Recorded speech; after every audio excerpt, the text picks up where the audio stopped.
늘 오르신 사랑의 하나님, 종식되지 않은 코로나19로 여전히 조심스러운 가운데 부르신 자리에서 주신 사명 잘 감당하길 원하는 주의 여종들이 모였습니다.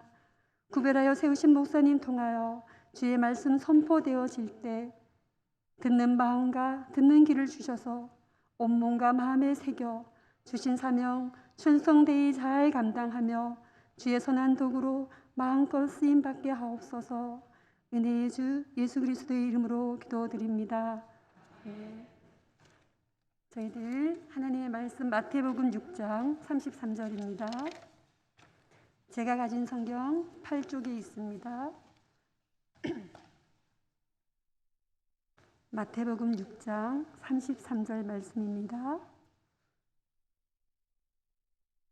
다 찾으신 줄 알고 제가 봉독해 드리겠습니다. 하나님의 말씀입니다. 그런즉 너희는 먼저 그의 나라와 그의 의를 구하라. 그리하면 이 모든 것을 너희에게 더하시리라. 아멘. 저희들 이제 강사 목사님 프로필은 저희들 가진 책자 6쪽에 수록되어 있습니다. 참고해 주시길 바라며 이제 우리 장길 목사님 나오셔서 먼저 구해야 할 하나님의 나라와 그의 의라는 제목으로 말씀 선포하실 때 충만한 은혜의 시간 되시길 바랍니다. 우리 이제 강사 목사님 나와주시겠습니다.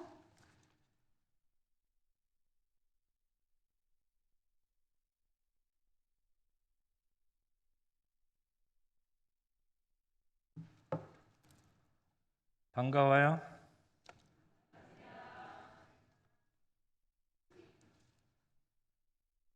마스크를 쓰고 있으니까 이게 답답해서 벗어야 될 것 같아요. 괜찮죠? 사면이 막혀 있으니까.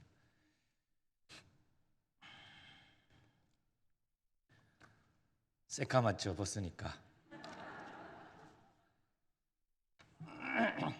제가 풍기 사람이에요. 원래 고향이 풍기가 아니고 풍기에 이제 교직에서 퇴임을 하고 풍기에 살게 됐어요. 한 10년 전쯤에 친구 따라서 강남 간다고 여기 조그마한 집을 졌는데 집이 자꾸 비가 새고 이래가지고 고치고 하다 보니까 이제 살게 됐어요. 여러분 가까운 이웃입니다. 정말 반가워요. 우리 주님의 은혜와 평강이 오늘 말씀 듣는 여러분 모두에게 함께 하시기를 바랍니다. 특강 제목을 제가 받았는데 제가 좋아하는 구절을 받았어요. 마태복음 6장 33절인데 먼저 너희는 그의 나라와 그의 의를 구하라. 이 말씀을 가지고 1시간 동안 말씀을 전하려고 합니다. 성령님께서 여러분에게 깨달음을 주시기를 바랍니다. 깨닫고 변화되시길 바랍니다. 변화되고 교회가 새롭게 되기를 바랍니다.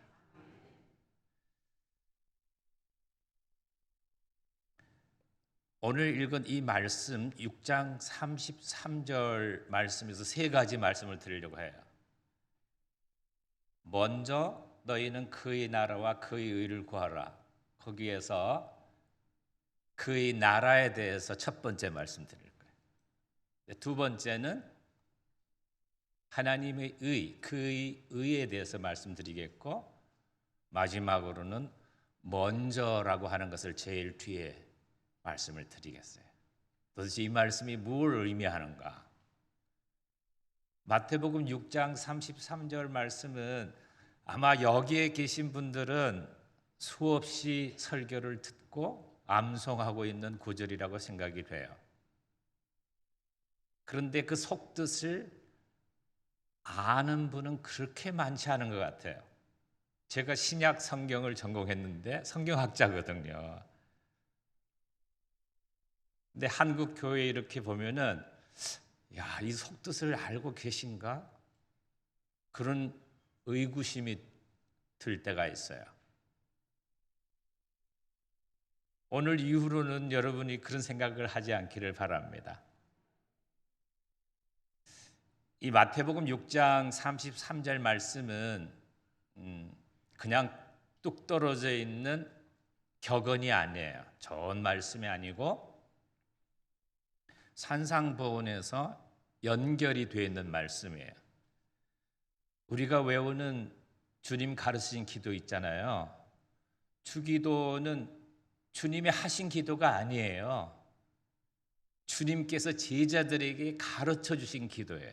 왜냐하면은 기도할 때 이런 정신으로 기도해야지 하는 뜻이에요. 다시 말하면 모든 그리스도인들이 구하는 기도를 할 때 이런 식으로 기도해야 된다. 그런 뜻이에요. 이 주님 가르친 기도를 주기도문이라고 그러는데 주기도문은 주문이 아니에요. 어떤 마법적인 하나님의 능력을 지닌 주문이 아니에요. 100번 외우고 1000번 외우면은 권능이 100배, 1000배 되는 그런 주문이 아니에요. 이런 정신으로 매번 기도할 때마다 기도하라는 거예요. 주님께서 구하시는 기도, 그게 주님 가르치신 기도의 뜻이에요. 근데 주님 가르치신 기도는 6개의 간구로 되어 있어요. 첫 번째는 하나님의 이름, 아버지의 이름이 어떻게 해요?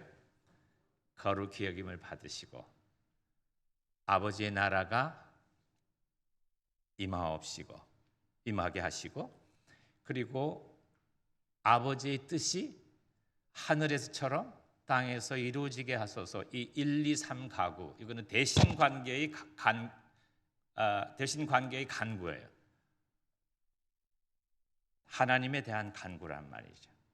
그리고 이제 대인 관계의 간구가 4번째, 5번째, 6번째 간구가 이어지는데 4번째 간구가 일용할 양식에 대한 간구, 5번째는 죄 용서에 대한 간구, 마지막으로는 시험에 빠지지 않고 유혹에 이기고 악에서 구해달라고 하는 간구예요.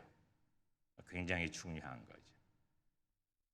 사실 우리 이 인간이 드리는 간구 이 3가지만 있으면 일용할 양식을 달라고 하는 이 간구는요, 양식뿐만 아니라 우리 인간이 생존하는 필수품에 대한 간구예요. 그거는 누구든지 누구에게나 다 필요한 거예요. 그거 있어야죠. 용서에 대한 간구는 단순하게 용서만 하는 게 아니라 모든 인간관계의 윤활유가 용서예요. 용서하지 않고는 평안할 수가 없어요. 하나님의 용서를 받은 사람이 교회 안에서 다른 사람을 용서하지 않고 미운 마음으로 껄끄러운 마음으로 믿음 생활을 원활하게 할 수가 절대 없어요.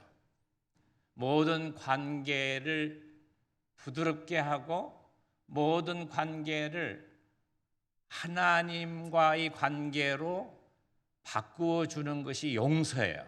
용서는 내가 하는 게 아니에요. 하나님께서 내게 용서하신 것을 내가 수용하는 행위예요. 그러니까 절대로 용서는 내가 하는 능동적인 행위가 아니에요. 나는 이미 10,000달란트 탕감을 받은 죄인이거든요. 그러니 나한테 100데나리온 빚을 진 사람, 그 용서를 이미 하나님께서 용서하신 사람을 받는 거, 수용하는 행위란 말이죠. 그래서 모든 인간관계에서 생기는 문제를 해결하려면 이 제5 간구를 생각할 수밖에 없어요. 그리고 아무리 우리가 신앙생활을 잘한다고 하더라도 마지막에 넘어지거나 유혹에 빠진다거나 시험에 든다거나 악의 구렁텅이 속에 있으면은 모든 믿는 것이 헛것이 되는 거예요. 그렇기 때문에 시험에 들지 아니하고 악으로부터 구출해 달라고 하는 기도는 저와 여러분이 모든 분들이 기도여야 해요. 그런데 마태복음 6장 33절 오늘 주제 말씀은 바로 첫 번째, 두 번째, 세 번째 간구, 하나님의 이름과 하나님의 나라와 하나님의 뜻에 대한 간구와 네 번째, 너희는 무엇을 먹을까 무엇을 마실까 염려하지 말라고 하는 일용할 양식에 대한 간구, 이 첫 번째 간구에서 네 번째 간구의 해설이 6장 33절이에요. 사람이 사는 동안 우리가 먹을 것 없이 사는 사람 있나요? 없어요. 먹어야 살죠. 집이 있어야 기거하고 옷이 있어야 추위로부터 보호하고 얼어 죽지 않을 수가 있어요. 그런데 주님께서 뭐라고 가르치신 기도를 해설해 주셨냐면은 먼저 너희는 그의 나라와 그의 의를 구하라 이렇게 말씀하셨어요. 그 뜻이 무엇인지 하나씩 해설해 드리도록 하겠습니다. 먼저 그의 나라를 구하는 거예요. 나라, 하나님의 나라. 예수님께서 이 땅에 왜 오셨겠어요? 예수님이 오신 이유는 딱 한 가지예요. 하나님 나라 전하시려고. 하나님 나라 전하시려는 게 예수님이 오신 목적이에요. 신약 성경에는 이 하나님 나라를 여러 가지 다른 표현을 하고 있지만 예수님이 원초적으로 전하신 메시지는 하나님 나라예요. 바울은 그걸 하나님의 의로 표현을 했고 또 히브리서 저자는 하나님의 안식이라고도 표현했고 어떤 때는 구원, 구속, 마태복음 같은 경우는 하늘나라, 천국 이렇게 표현했어요. 표현은 여러 가지이지만 예수님께서 왜 이 땅에 오셨느냐? 우리의 죄를 사하시고 구원하시기 위해서 하나님 나라를 전하시려고. 그런데 하나님의 나라라고 하는 것이 무슨 뜻일까요, 이게? 두 가지 의미가 있는데 하나는 어휘적인 의미예요. 단어가 지닌 의미예요. 원어로는 바실레이아라고 하는 말이 나라라는 말인데 그것은 바실리우스 왕이라는 말에서 비롯된 거예요. 그러니까 나라라고 하는 거 바실레이아라는 것은 킹에서 킹덤 왕국이에요. 예수님은 하나님의 왕국을 전하시려고 오신 거예요. 어휘적으로는 왕국이라는 뜻인데 내용적으로는 그게 어떤 의미인가? 신앙적으로는 그것이 무슨 의미를 가지고 있는가? 예수님의 말씀을 보면은 잘 알 수가 있어요. 마태복음 5장 20절에 보면은 너희 의가 바리새인과 서기관보다도 더 낫지 못하면 하나님 나라 결코 하나님 나라에 들어갈 수 없느니라. 하나님 나라로 들어가는 나라예요. 들어가는 나라. 그러니까 미래적인 나라예요. 장차 들어갈 나라예요, 우리가. 그런데 하나님 나라를 예수님께서 들어갈 나라만 말씀한 게 아니라 누가복음 11장 20절을 보면은 내가 만일 하나님의 손을 힘입어 혹은 하나님의 손가락을 힘입어 다시 말해 하나님의 능력으로 귀신을 쫓아내는 것이면 이미 너에게 하나님 나라가 임하였느니라. 현재적인 하나님 나라를 말했단 말이에요. 다시 말하면 들어가는 하나님의 나라뿐만 아니라 오는 하나님의 나라, 임하는 하나님의 나라. 누가복음 17장 20절 21절에 보면은 하나님 나라는 여기 있다 저기 있다 말을 못한다는 거예요. 하나님 나라는 너희 안에 있느니라. 다시 말하면 예수님께서 전하신 하나님 나라가 세례 요한까지 구약의 선지자들 많은 하나님의 종들이 전한 하나님의 나라 메시지하고 다른 점이 뭐냐 하면은 예수님 외에 모든 사람들은 하나님 나라가 올 것이다만 얘기를 했어요. 미래적인 하나님 나라가 일만 얘기를 했는데 예수님께서 비로소 하나님 나라가 나와 함께 왔고 나를 믿으면 너희 안에 있느니라. 이 현재적인 하나님 나라를 말씀하셨어요. 다시 말하면 하나님 나라는 왕국이라고 하는 공간적인 의미 외에 다스림, 통치라는 뜻이 있어요.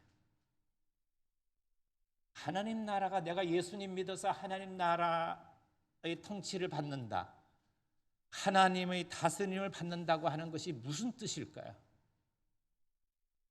생각해 보셨어요? 내가 하나님 나라 들어갈까? 그거는 앞으로 들어갈 건데 내가 지금 예수님을 믿어서 하나님 나라에 참여하고 있고 하나님의 다스림을 받고 있고 하나님의 통치를 받고 있다고 하는 뜻이 뭘까요? 우리는 40일 동안 사순절을 지나고 고난주 끝머리에 우리는 부활주의를 맞이하고 부활의 기쁨과 평안을 지금 나누고 말씀을 듣고 있어요. 그런데 하나님 나라가 내 안에 있다고 하는 것이 무슨 얘기일까요? 내가 예수님을 믿는다고 하는 것이 무슨 의미가 있을까요? 하나님 나라와 관련해서 예수님을 믿으면 두 가지가 주어집니다. 달라지는 것이. 한번 여러분 검증해 보세요. 나는 예수님을 믿는 사람인가 한번 생각해 보세요. 예수님을 믿으면 어떻게 달라지느냐 하면은 죄 용서함 받아요. 죄 사함을 받아요. 예수 그리스도 십자가 보혈의 은총으로 내 공로 없지만 아무런 조건 없이 아무런 전제 없이 죄 용서함을 받아요. 그게 믿음의 능력이에요. 신학적으로 좀 어렵게 얘기하면 속죄 그리스도론이라고 그래요. 론자가 붙으면 가르침이라는 건 아시죠?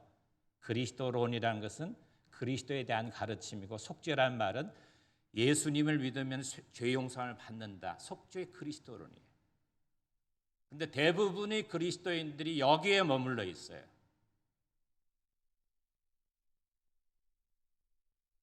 대부분의 그리스도인들. 예수님 믿어서 은혜 받는 데만 시선이 집중되어 있는 것이죠. 그러니까 기도가 그런 기도만 나올 수밖에 없어요. 나에게 주시옵소서라는 기도밖에 할 수가 없는 거죠. 하나님의 영광을 받으시옵소서 이거보다도 내가 이러한 거 필요하니까 나에게 주세요. 내가 이런 문제 때문에 지금 어려우니까 해결해 주세요. 하나님 도와주세요. 죽겠어요.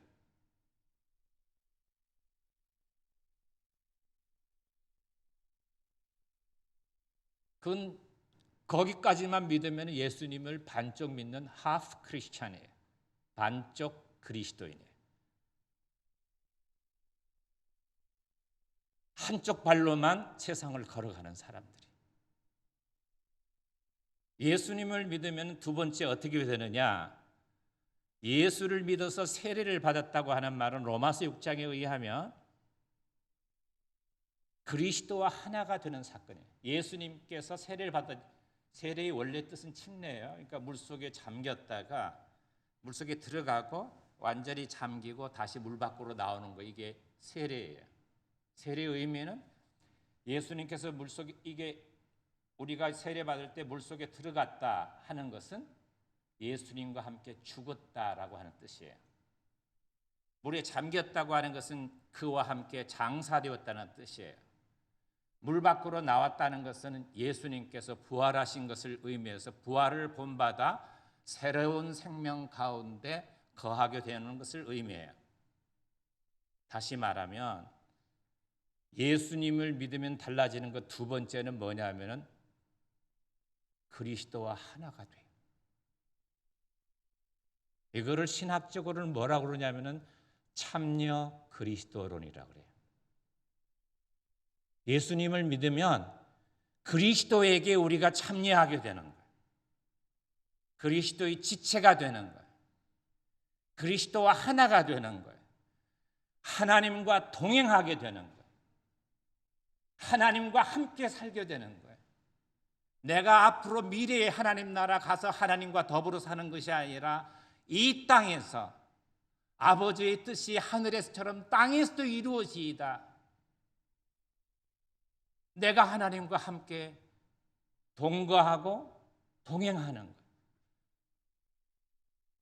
그러니까 우리가 예수님을 믿는다고 하는 두 가지 뜻은 우리가 전인적으로 예수님을 믿는다고 하는 뜻은 하나는 속죄, 주님의 은총으로 죄 용서함 받는 것이고 십자가의 은총으로 말할 수 없는 나 같은 죄인이 구원받는 것이고 동시에 내가 예수님을 믿는다고 하는 것은 그리스도와 하나가 된다는 뜻이에요. 그래서 내가 이제부터 사는 삶은 주님과 함께 사는 삶이에요. 주와 함께 길 가는 것 즐거운 일 아닌가? 한 걸음 한 걸음 주 예수와 함께 날마다 나는 걸어가리. Day by day, 날마다 스텝 바이 스텝, 한 걸음 한 걸음 주님과 함께 가는 거예요. 주님 오시는 날까지 그렇게 가는 거예요. 이게 예수님께서 전하신 하나님의 나라야. 그래서 제가 첫 번째 해설하는 것은 도대체 먼저 너희는 그의 나라와 그의 나라가 뭐냐는 거죠. 주님과 함께 사는 게 우리가 그의 나라라고 하는 의미를 알고 있다는 뜻이죠. 교인들이 신앙적으로 사는 삶의 방식은 두 가지가 있어요. 한 가지는 최선을 다해서 사는 거예요. 핵심 가치가 최선이에요. 열심히 믿어야지. 최선을 다해야지. 최선을 다해서 교회에서 봉사하고 충성을 다해야지 라고 생각하는 방식이 하나가 있고, 다른 방식은 주님과 동행하는 거예요. 주 안에 있어서 주님과 함께 사는 거예요. 전자는 인본주의적인 인간 중심적인 사고이고 후자는 신본주의 하나님 중심적인 사고예요.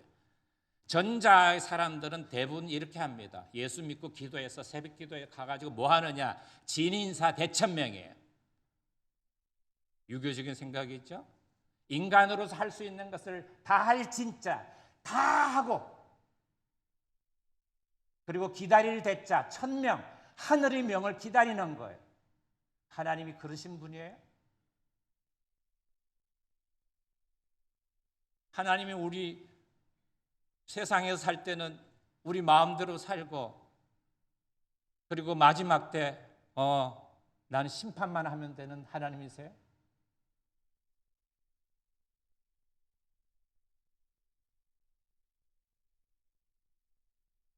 하나님은 우리와 함께 이 땅에서도 함께 하시기를 원해요. 하나님이 원하는 삶은 하나님과 함께 사는 삶이에요. 그리스도와 하나가 되고 성령으로 살고, 육으로 살지 아니하고 성령으로 살고 하나님과 더불어 사는 것을 원하신다고요. 그러니까 그런 삶은 크게 돈 안 벌어도 행복해요. 여러분 요즘 소확행이란 말을 아시죠? 소소하지만 확실한 행복. 그 줄임말이에요. 소확행. 작은 거지만 얼마나 행복한지 몰라요. 왜? 하나님과 함께 하니까. 내게 강 같은 평화, 내게 샘솟는 기쁨, 이게 다 어디서 나와요? 조건부로 하는 게 아니죠. 조건부로 하면은 내가 성공했을 때만, 내가 목적에 도달했을 때만 하나님께 감사하고 하나님 찬양하고 기쁘고 평안하고, 그렇죠. 그런데 전천후 평화, 전천후 기쁨은 어디서 나올까요? 하나님과 함께 동행하는 데서 나오는 거죠. 교회 안에서 열심히 일하는 거 중요하죠. 얼마나 귀한 거예요. 충성을 다해서 일하는데. 그런데 그렇게 일하고 시험 드는 사람 많이 봤거든요. 왜? 자기가 한 거예요. 신앙적인 핵심 가치는 결과적으로 우리가 어떤 것을 주님께 내놓았느냐에 있는 게 아니라 그 일을 위해서 내가 주님과 함께 했느냐 함께 하지 않느냐에 달려 있는 거죠. 내가 주님과 함께한 일이라면 크든 작든 나는 기쁘고 평화로워요. 그냥 기쁨이 내 샘솟듯이 솟아나온다고요. 내게 강 같은 평화가 흐르는 거예요. 그렇기 때문에 교회 안에서 또 예수님 믿으면서 내가 얼마나 주님 앞에 큰 일을 해서 올려드리느냐가 중요한 게 아니라 작은 일이라도 주님과 함께 하기를 원해요. 그게 주님 마음이에요. 큰 일이라도 주님과 함께 하지 않고 자기를 드러낸 일은 주님께서 기뻐하지 않으세요. 그러나 작은 일이라도 주님은 모르시겠지. 사람들이 몰라주니까. 그렇지만 주님과 함께하는 믿음으로 산 사람은 늘 기뻐요. 행복해요. 늘 행복해요.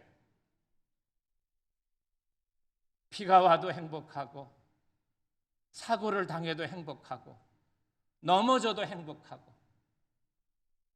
왜? 주님과 함께 했으니까. 최선을 다하는 삶은 목적 지향적인 삶이에요. 그러나 주님과 동행하는 삶은 과정이 그냥 주님과 동행하니까 과정을 중시해요. 목적 윤리에 의해서 무엇을 얻기 위해서 하는 사람, 그게 아니라 이미 예수 그리스도를 통해서 죄 용서를 받았어요. 그 결과예요. 그러니까 감사하면서 사는 거예요. 최선을 다하는 삶은 소유를 중시해요. 갖느냐 못 갖느냐가 문제예요. 그러나 주님과 동행하는 사람은 존재를 중시해요. 내가 그리스도인으로의 정체성, 내가 주님과 하나가 된 사람, 하나님의 자녀, 이 존재를 중시해요. 최선을 다하는 사람은 눈에 보이는 현상적인 것을 중시해요.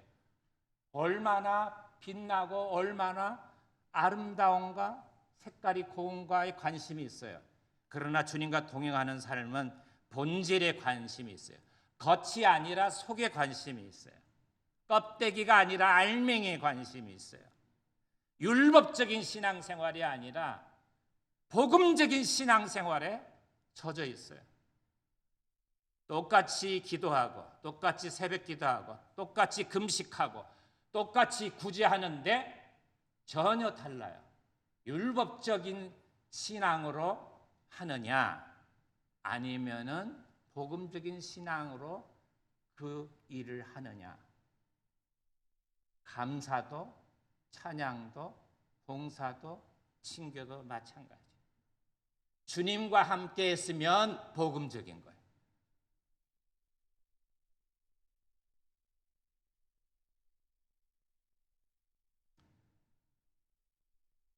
예수님을 믿으면 미래적으로 앞으로 우리가 하나님 나라 들어가는 것뿐만 아니라 현세적으로도 주님과 동행하게 돼요. 주님과 하나가 돼요. 주님과 동행하는 여러분이 되시기를 바랍니다. 두 번째는요, 그의 의를 구하라. 의에 대해서 말씀드리겠어요. 그의 의, 누구의 의죠? 하나님의 의예요. 의라는 말은 사전적으로는 옳을 의자예요. 어떻게 하면 올바르게 살고 올곧게 살고 어떻게 하면 바른 삶을 살 것인가. 그건 세상에도 있어요. 그런 가치는, 의라고 하는 가치는. 근데 하나님의 의하고 다른 게 뭘까요? 하나님의 의 앞에는 공자를 붙여요. 공이에요. 누구에게나 똑같아요. 사람의 의는 잣대가 달라요. 이게 유전 무죄, 무전 유죄 이런 말이 있잖아요. 부유층에도 법이 똑같이 적용돼야 되는데 현실적으로 하지 않을 때가 많아요.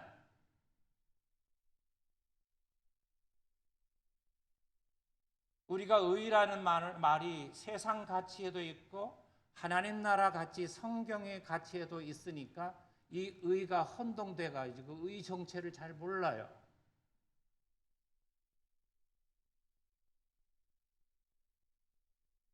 이 의라는 말은 마태복음의 키워드예요. 핵심어예요. 동시에 오늘 본문이 들어있는 마태복음 5, 6, 7장에 있는 산상설교에도 핵심 단어예요.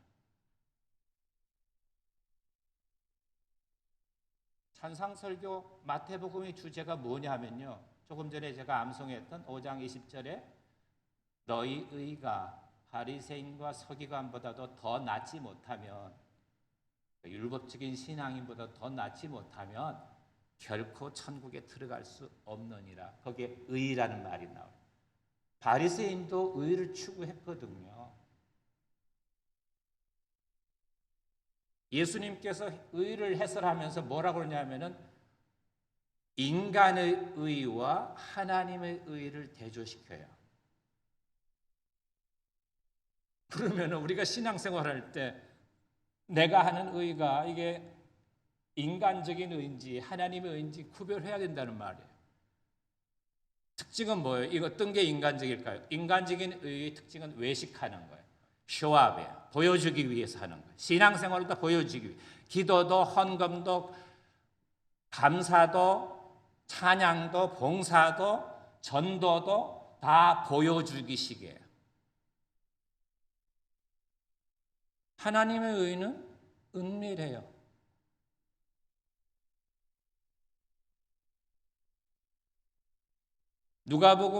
마태복음 6장 1절에 보면은 너희 의를 행치 않도록 주의하라. 너희 의가 뭐예요? 인간의 의예요.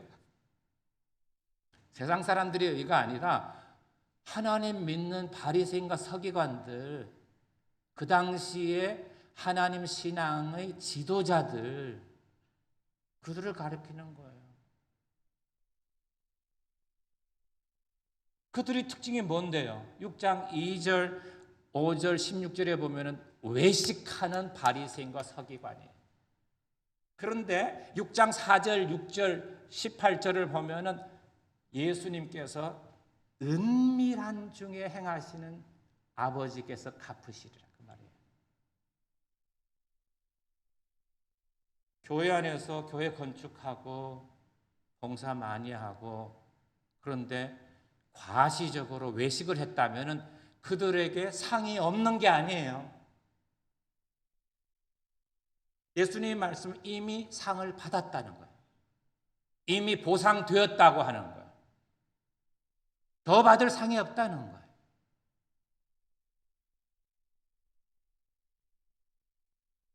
우리가 얼마나 과시적인 신앙에 젖어 있는가, 쉽게 빠져 들어가는가, 그것은 교회 안에 존재하는 섭섭병을 보면 알아요.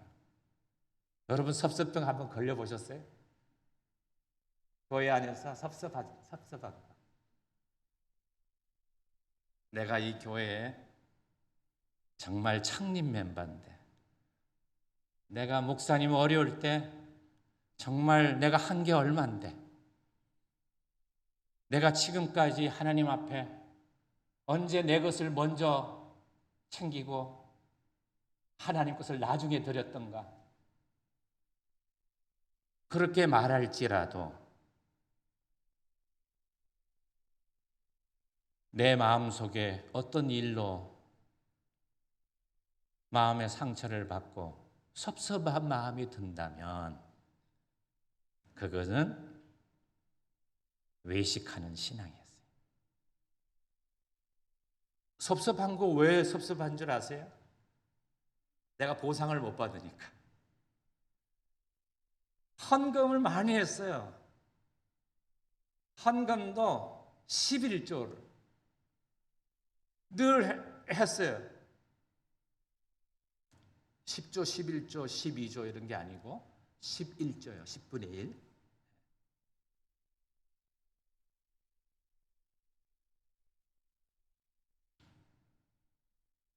내가 정말 빚을 내가서도 11조도 했고 월급이 안 나오는데도 미리 월급 나올 것을 예상하고도 11조를 했는데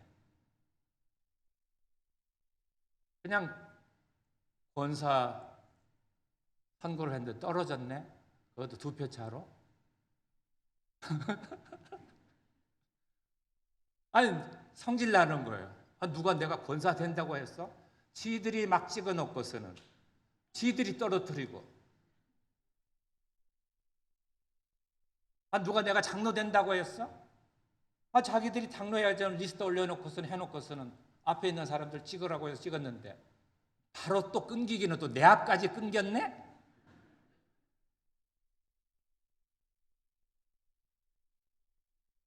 우리가 교회 다니면서 돈을 벌자고 다니는 사람 누가 있겠어요?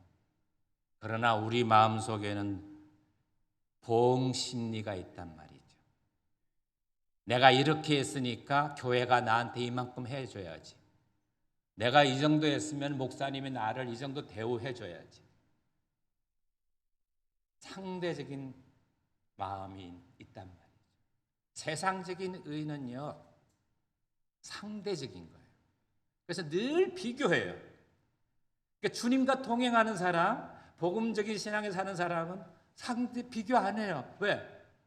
절대 은총을 받은 사람이거든요.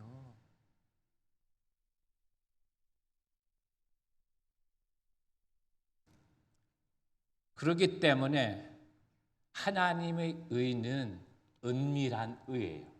보여주는 의가 아니에요. 은밀한 의. 하나님이 우리를 그렇게 대하셨어요. 그러면 내용적으로 하나님의 의가 뭘까? 하나님의 의를 구하라 그랬는데 하나님의 의가 뭘까? 예수님은 세 가지로 말씀하세요. 세 가지. 첫 번째는 하나님의 의는요. 하나님의 의는 사랑이에요. 사랑. 사랑을 세 가지로 얘기하는데 하나님의 의는 다른 거 아니에요. 사랑하는 거예요. 그게 올바르게 신앙생활하는 거고 올바르게 사는 거예요. 사랑하며 사는 게. 그러니까 믿노라고 하고 사랑하지 않으면 내가 잘못 믿는 거예요. 하나님의 의의 내용이 뭐냐면 사랑이라니까요. 사랑은 세 가지예요. 첫 번째 사랑의 특징은 뭐냐면 하나님으로부터 온 사랑이에요. 그게 의예요. 하나님으로부터 온 사랑. 신약 성경이 기록된 언어가요. 고대 헬라어예요. 그러니까 그리스 말이에요. 옛날에 사용하던 그리스 말인데 그리스 말에서 사랑이란 말이 세 가지가 있어요. 첫째는 아가페. 많이 들어보셨죠? 아가를 패는 게 아니라 아가페적인 사랑. 아가페적인 사랑. 두 번째는 필리아라는 사랑이 있고 세 번째는 에로스. 에로스도 많이 들어봤죠? 예? 에로물, 에로 영화 이런 거 좋아하면 신앙생활에 에로사항이 있는 거 아시죠? 근데 신약 성경에는 이 에로스라는 말이 사용이 안 돼요. 이거는 고대 문헌 예수님 당시 1세기 때 문헌을 조사해 보면은 오직 신약 성경 외에서만 발견돼요. 반면에 아가페는요. 신약 성경 외에 다른 고전에서는 발견되지 않아요. 다시 말하면 성경적인 전문수로예요. 필리아는 세상에서도 발견되고 성경에서도 발견돼요. 이 필리아는 우리가 친애하는, 친밀한, 좋아하는, 애호하는 그런 것이에요. 그러니까 여러분 왜 필로소피아 철학이거든요. 소피아를 사랑하는 거. 철학, 지식을 사랑하는 거. 그게 철학이에요. 필하모니, 관현악, 필, 좋아하는 거, 하모니, 하모니를 좋아하는 거, 그게 관현악이에요. 필라델피아, 필 좋아하는 거예요. 아델피아, 아델포스, 그거는 형제예요. 형제 사랑이 필라델피아. 도시 이름 많죠, 필라델피아. 인류의 필 안트로포스, 안트로피아. 영어에도 필 안트로피 이런 말이 있죠. 박애. 또 돈을 사랑하는 거, 필 아고리온. 은을 사랑하는 것이 일만하고의 뿌리요. 그러니까 이 필이라는 것은 사람도 사랑했다가 돈도 사랑했다가 음악도 사랑했다가 이건 대상이 넓어요. 친구도 사랑하고. 의는요, 아가페요. 의는 사랑이라고 그랬잖아요. 사랑은 하나님으로부터 나온 사랑. 다시 말하면 신약 성경의 아가페라는 용어를 보면 세 가지 용례를 가지고 있는데 하나님께서 우리에 대한 사랑, 또 하나님의 사랑을 받은 사람이 하나님을 되사랑하는 것, 하나님의 사랑을 받은 사람이 다른 사람을 사랑하는 것. 이 세 가지 용례로 사용돼요. 그러니까 하나님과 관계가 있으면 아가페예요.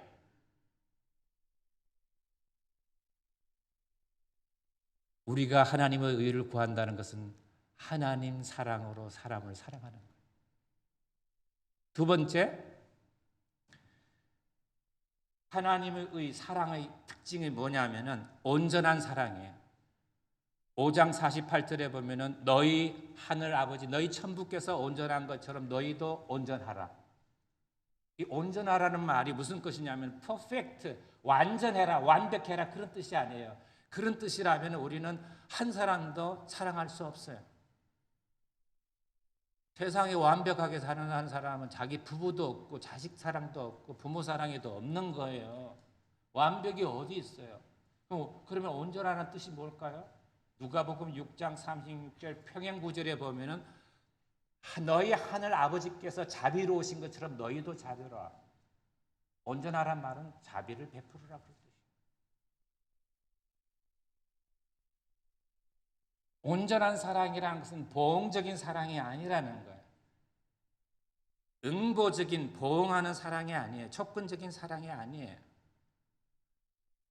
오른편 뺨을 때리면 다른 사람도 오른편 뺨을 때리는 게 아니라 오른편 뺨을 때리면 왼편도 돌려대고, 속옷을 가지고자 하면 겉옷도 가지게 하고, 억지로 오리를 가자 그러면 심리를 가고, 구하는 자에게 주고 꾸고자 하는 대로 거절하지 않는 것, 그게 온전한 사랑이에요. 야, 서로 용서하자. 성경 말씀에 서로 용서하라고 그랬으니까 우리 용서하자. 근데 네가 먼저 해야 돼. 보응적인 사랑이죠. 서로 사랑의 동요는 먼저 사랑해. 내가 먼저 사랑하는 거야. 그래야 서로 사랑이 되지.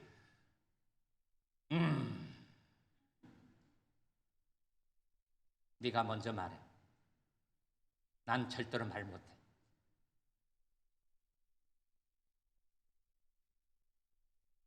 No condition, 조건이 없어요. 온전한 사랑은. 주님께서 우리를 그렇게 사랑하셨거든요.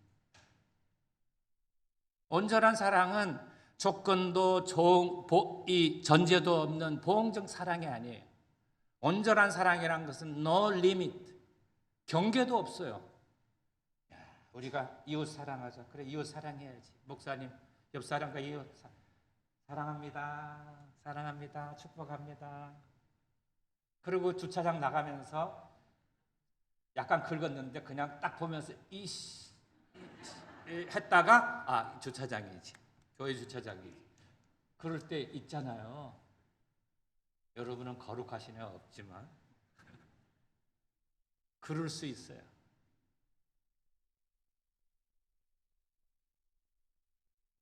나한테 잘해주고 나한테 선물해주고 나한테 위로해주고 따뜻한 말 해주고 내 친구가 되어주고 그런 사람 이웃하기는 좋아요.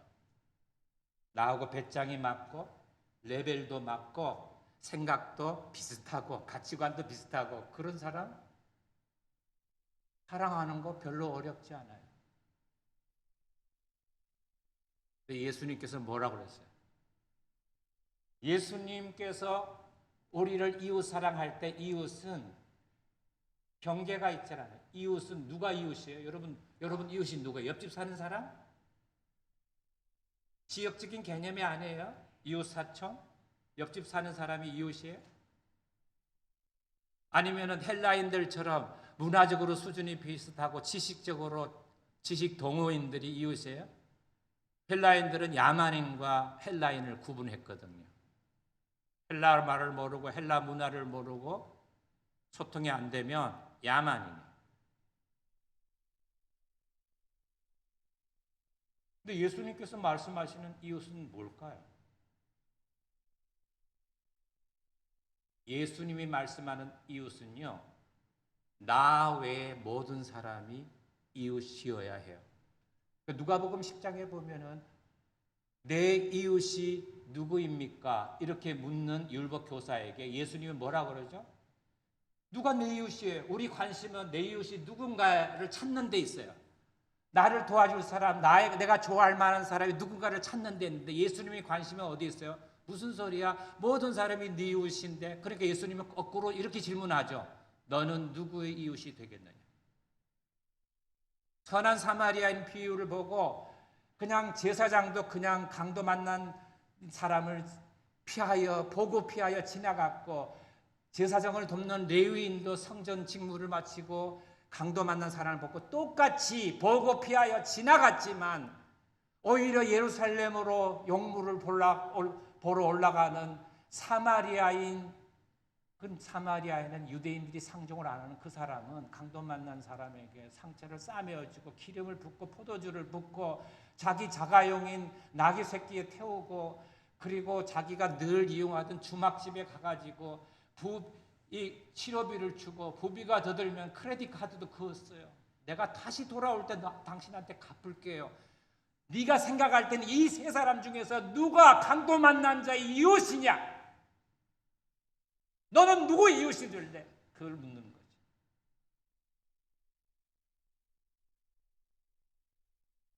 우리의 신앙이 얼마나 헛것되게 신앙을 살고 있는지 이 질문 하나로만도 알 수 있어요. 모든 사람이 이웃이기 때문에, 그래서 원수 사랑을 얘기하는 거예요. 원수도 이웃이니까.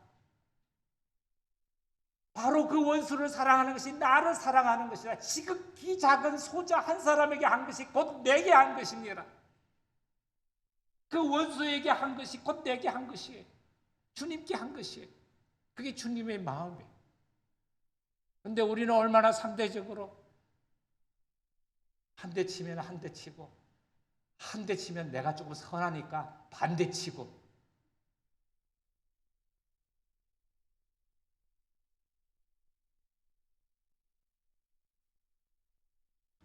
그건 온전한 사랑이 아니죠. 마지막으로 사랑의 특징은 뭐냐면은 실천적인 사랑이에요. 7장 12절에 보면은 그런즉 누구든지 대접을 받고자 하는 대로 너희도 대접하라 그랬어요. 대접하라. 무슨 얘기예요? 사랑은 플라토닉 러브가 아니에요. 사변적인 사랑이에요. 이론이 아니에요. 사랑은 말로 표현하지만 말이 아니에요. 말로만 해서는 안 되는 거죠. 사랑은 마음으로 하는 거지만 마음으로만 해서는 안 되는 거죠. 사랑은 몸으로 하는 거.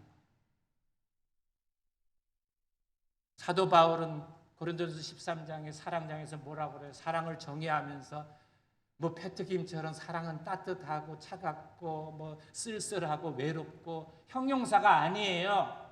그건 형상적인 사랑을 노래하는 거지.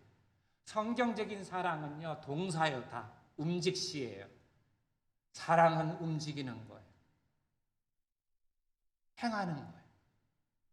하라는 것을 하고, 하나님께서 하라는 걸 하고, 하나님께서 하지 말라는 걸 안 하는 게 사랑이에요. 하나님 사랑하는 거고, 하나님 사랑으로 이웃을 사랑하는 거예요.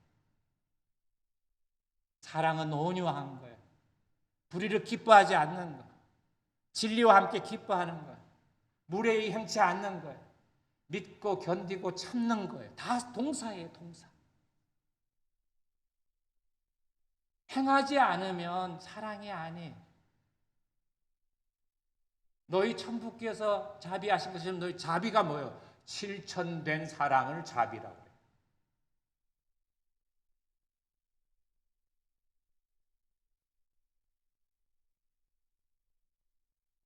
이것이 두 번째, 하나님의 의를 구하는 것에 대한 해설입니다. 마지막으로 먼저 너희는 먼저 그의 나라와 그의 의를, 먼저, 이거는 선행 가치, 우선적인 가치가 뭐냐는 거죠. 가치는 다 달라요. 가치관도 다르고 가치 있는 것도 다 다르고, 어떤 사람은 이걸 가치 있게, 어떤 사람은 저것을 가치 있게, 어떤 사람은 위를, 어떤 사람은 아래를 가치 있게, 어떤 사람을 왼쪽을, 어느 사람은 오른쪽을 가치 있게 여겨요. 어떤 것이 그리스도인들이 구해야 되는 우선적인 가치일까요? 먼저 구해야 되는 거, 먼저 그의 나라와 그의 의를 구하는 거예요. 그리하면 이 모든 것을 너에게 더하시리라. 여기에는 두 가지 의미가 있어요. 첫째는 염려하지 말라는 뜻이 있고, 두 번째는 가치를 전도시켜서는 안 된다 하는 게 뜻이 있어요. 너희는 무엇을 먹을까 무엇을 마실까 염려하지 말라. 일용할 양식에 대한 간구의 해설이 6장 25절부터 34절까지 있는데 지금 34절 직전 절이 우리 주제절이에요. 33절.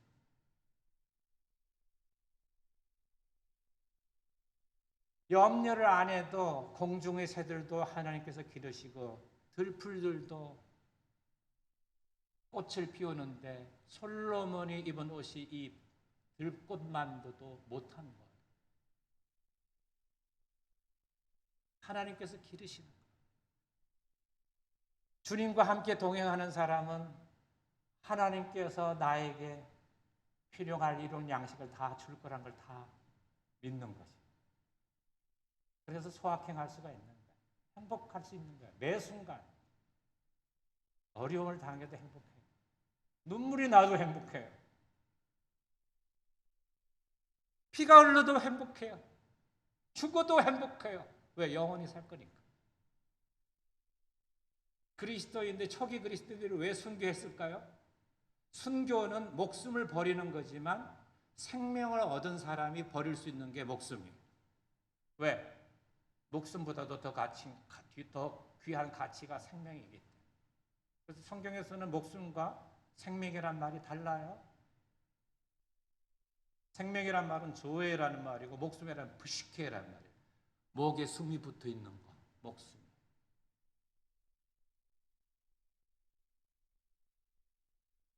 염려하지 말라고 하는 것이 먼저란 말 속의 첫 번째 뜻이에요. 두 번째 뜻은 가치를 역전시켜서는 안 된다. 목적과 결과를 혼동해서는 안 된다. 결과를 목적으로 여기지 말아라. 결과를 목적으로 여기는 두 가지 신뢰를 들어볼게요. 첫 번째는 모든 것을 얻으려고 애쓰는 개인들.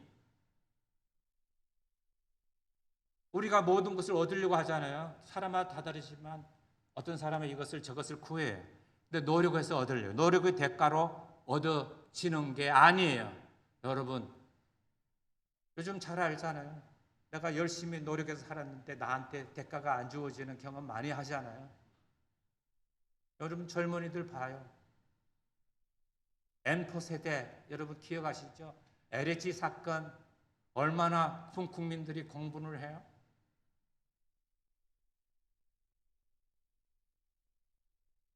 우리가 사실 기도하고 있는 이것들은 먼저 그의 나라와 그의 의를 구할 때 다 따라오는 거예요. 그건 결과예요. 목적이 아니에요. 그걸 구하려고 하는 게 아니란 말이죠. 그건 따라오는 거예요. 개인만 그런 게 아니에요. 교회마다 성장 싫어하고 부흥 싫어하는 교회가 어디 있어요? 교회마다 기치를 내걸어요. 성장하고 몇천 명 성도, 새성전 건축, 목표를 이렇게 걸어요. 근데 그게 목표예요? 그게 목적이에요? 결과예요? 교회 성장과 부흥은 교인들의 노력의 결과가 아니라 그 나라와 의를 구할 때 따라오는 결과예요. 그러면 어떻게 해야 될까요? 염려하지 말고 주님과 함께 그의 나라와 그의 의를 구해야 되는 거죠. 우리 가치관을 바꿔야 돼요. 가치관이 잘못돼 있는 거예요. 6장 34절은 이렇게 얘기합니다. 내일 일을 위하여 염려하지 말라. 내일 일은 내일이 염려할 것이요 한날의 괴로움은 그날로 족하니라. 이게 소확행하는 사람, 주님과 함께하는 사람이 가질 수 있는 행복이에요. 제가 첫 번째 특강을 했는데요. 이제 말을 마치려고 합니다. 제가 주님께 기도하면서 주님 이 강의 왜 해야 되죠? 강의 목적이 뭐예요? 주님 저를 말씀으로 변하신 것처럼 이 말씀을 듣는 사람도 변화되게 해주세요. 변화된 사람은 더 주님께 꼭 붙어 있게 해주세요. 현대는 혁신의 시대예요.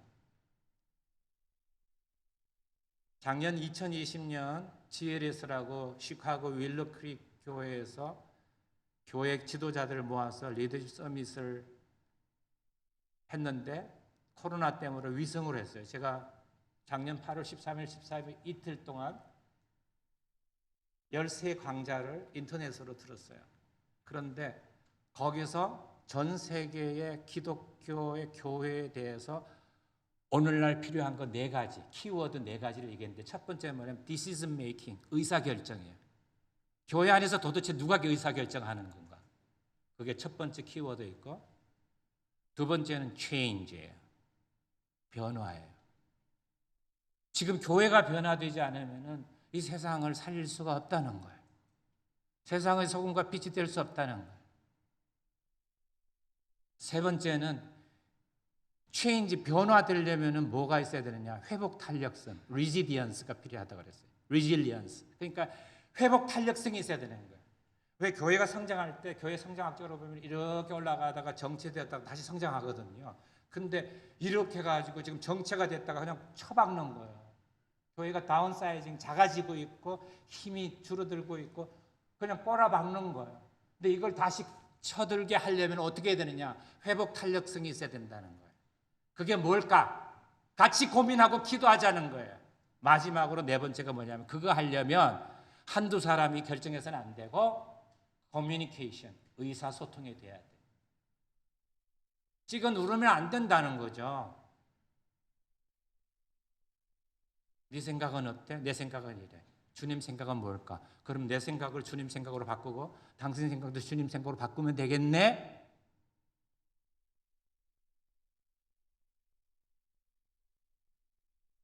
지금은 세상은 이노베이션의 시대예요. 혁신의 시대예요. 변화를 하는데 하루하루가 엄청나게 급격하게 변화하고 있어요. 그런데 우리는 내놓으라, 세워라, 세워라.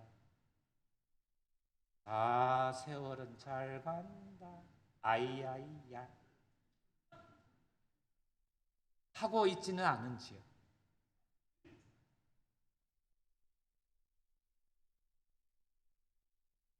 주님과 함께 동행하는 사람, 주님과 함께 한 걸음 한 걸음 날마다 사는 사람이라면 어떻게 해야 될까요? 결단을 해야 되는 거죠. 결단이라는 게 뭐예요? 결단이라는 것은 한쪽을 취하고 다른 쪽을 잘라내버리는 cut off 하는 게 결단이에요. 결정만 하는 게 아니라 결정해서 다른 쪽을 버리는 거, 그게 결단이에요. 예수님의 이 말씀을 듣고 마태복음 7장 13절에서 27절에 보면 예수님께서 4 종류의 짝말, 대조적인 짝말을 얘기를 합니다. 첫 번째는 뭐냐면, 자, 네 앞에 2가지 길과 문이 있어. 좁은 문으로 들어갈래? 아니면 넓은 쪽으로 택할래? 결정해. 13절, 14절입니다. 15절에서 20절은 이렇게 얘기해요. 2가지 나무와 2가지 열매가 있어. 아름다운 열매가 나쁜 열매를 맺을 수 없고 나쁜 나무가 좋은 열매를 맺을 수 없어. 그러니 너 좋은 나무가 될래? 나쁜 열매를 맺래? 열매를 보아 알지니라. 열매가 뭐예요? 착한 행실이에요. 행위. 주님과 함께 사는 행위.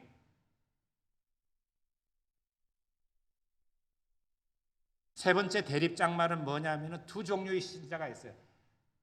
그냥 너희들을 믿을 때 그냥 주여 주여 입으로만 주여 주여 하는 자 한 분도 아니에요. 더블 주여입니다. 주여 주여 하는 자가 될래? 아니면 다만 아버지의 뜻대로 행하는 자가 될래? 그리고 24절 27절에는 2 종류의 건축자. 우리 세상의 모든 사람은 집 짓는 사람들이. 그런데 주춧돌을 반석 위에 세우는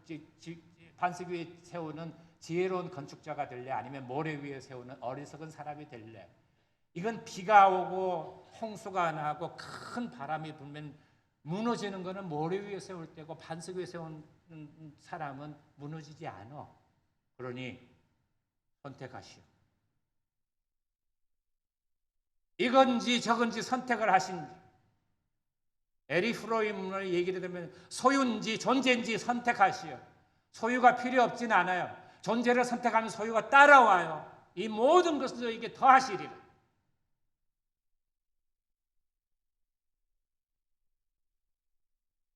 그렇게 결단하기를 바랍니다.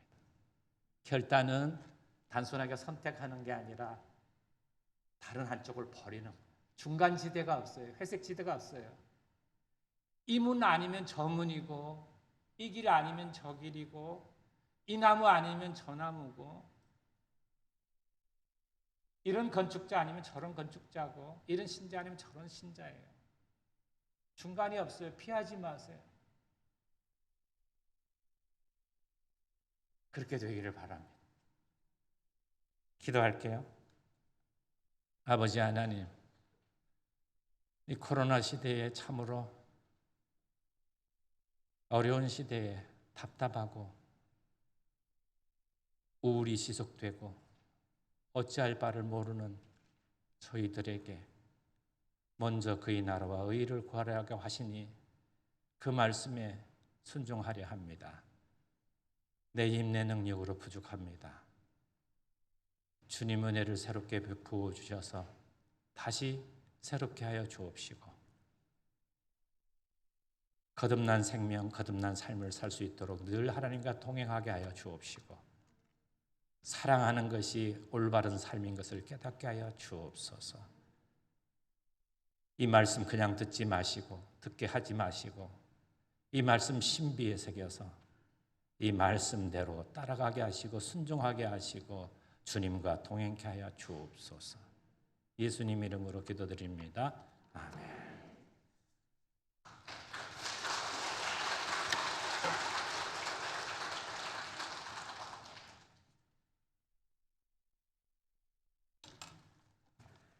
신비에 새겨야 할, 먼저 구해야 할 하나님의 나라와 그의 의라는 제목으로 열강해 주신 우리 강사 목사님께 다시 한번 큰 박수 드리겠습니다.